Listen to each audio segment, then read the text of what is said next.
Terima kasih Anda masih bersama kami. Bagi Anda yang baru saja bergabung, kami hadirkan kembali 3 berita utama hari ini. Banjir di Demak dan Grobogan meluas, ratusan hektar sawah siap panen dan ribuan rumah warga masih terendam. Menekan harga beras yang tembus Rp16.000 per kilogram, Bulog cabang Tegal menggelontorkan beras murah ke pasar. Memperingati Isra Miraj, siswa sekolah menengah pertama di Cilacap mengunjungi panti sosial lanjut usia.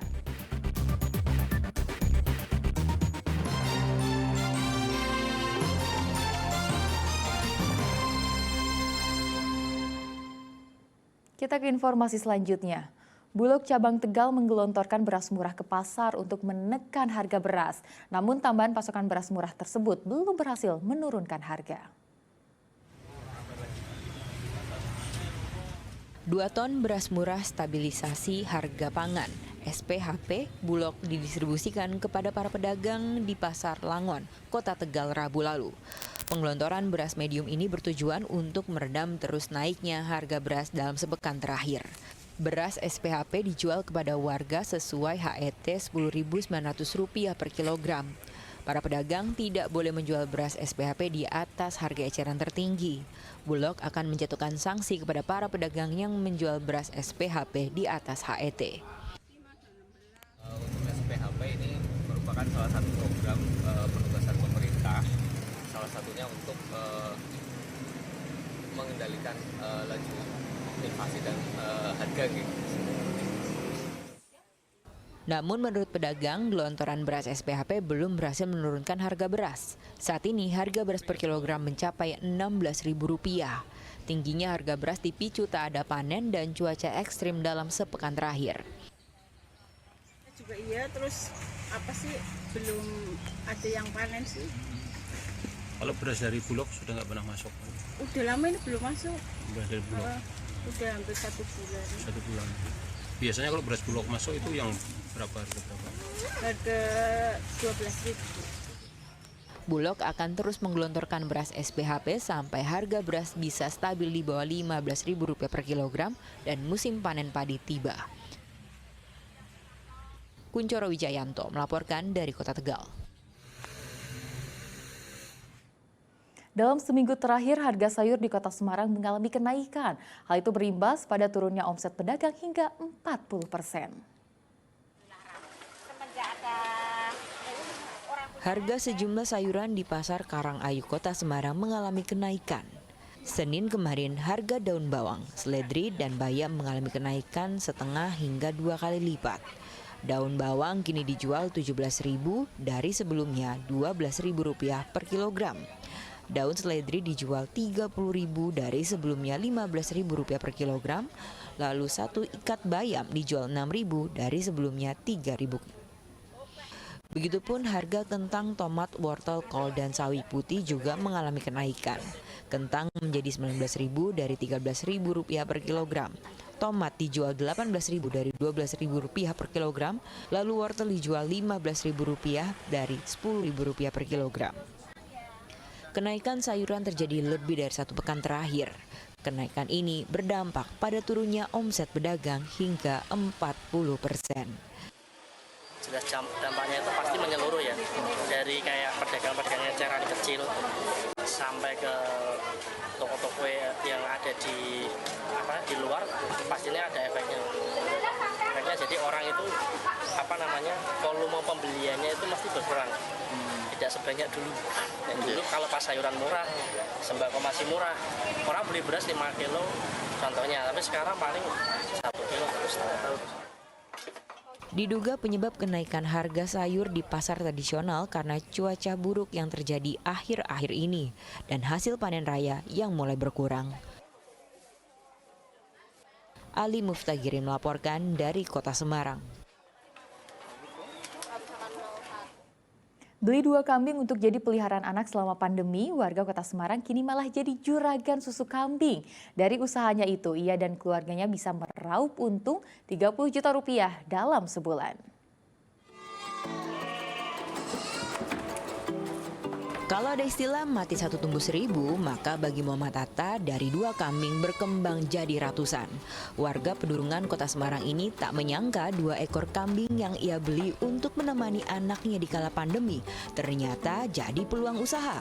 Kambing jenis Sanen dan Sapera ini ternyata bisa memproduksi susu kambing yang diminati warga. Apalagi saat COVID-19 lalu, peminat susu kambing meningkat untuk menjaga imun tubuh. Atta bersama istrinya akhirnya mengembangkan bisnis susu kambing dari hewan kambing peliharaannya. Kini dalam sehari, ia bisa memproduksi 125 botol kemasan susu kambing kemasan 250 ml. Rasa susu kambing juga beragam, mulai dari original, stroberi, coklat, anggur, dan kurma.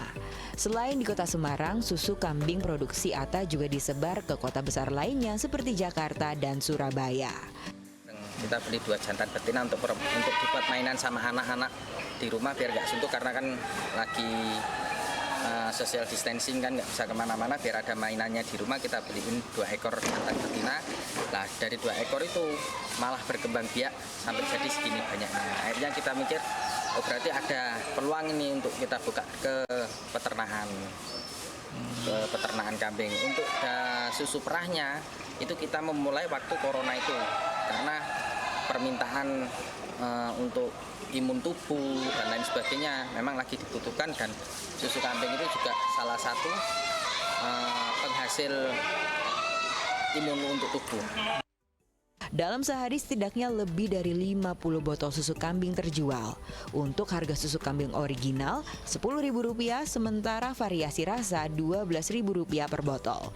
Tingginya perminatan susu kambing di masyarakat membuat mereka mampu meraup untung hingga Rp30 juta per bulan. Ali Muftagirin melaporkan dari Kota Semarang. Memperingati Isra Miraj, siswa sekolah menengah pertama di Cilacap melakukan hal berbeda. Bila biasanya peringatan dilakukan di sekolah, kali ini mereka mengunjungi panti sosial lanjut usia, bertemu dengan para lansia, berbagi cerita, dan memberikan bantuan.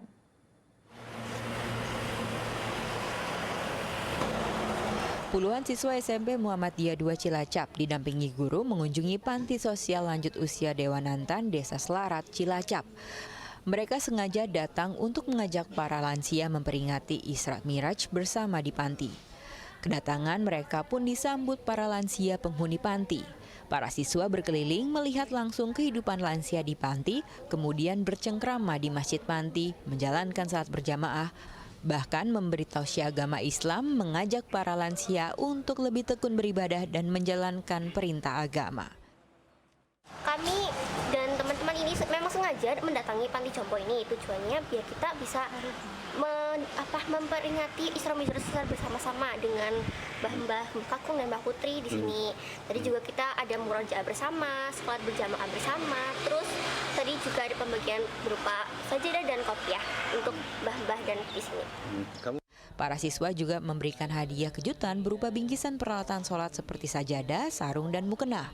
Dengan mengunjungi panti jompo dan menemui para lansia, para siswa diajak melaksanakan perintah agama Islam, yaitu memuliakan dan menghormati orang tua. Anak-anak aktif untuk ibadah sholatnya yang 5 waktu itu, kemudian untuk mengimplementasikan ibadah muamalahnya di masyarakat. Di antaranya peduli kepada pantai jompo yang ada di Pantai Perja di Kabupaten Cilacap. Selain sebagai rangkaian peringatan Isra Miraj, kegiatan kunjungan ke panti sosial lanjut usia SMP Muhammadiyah 2 Cilacap sengaja dilakukan sebagai edukasi pentingnya melakukan kegiatan sosial kemasyarakatan. Mardianto melaporkan dari Cilacap.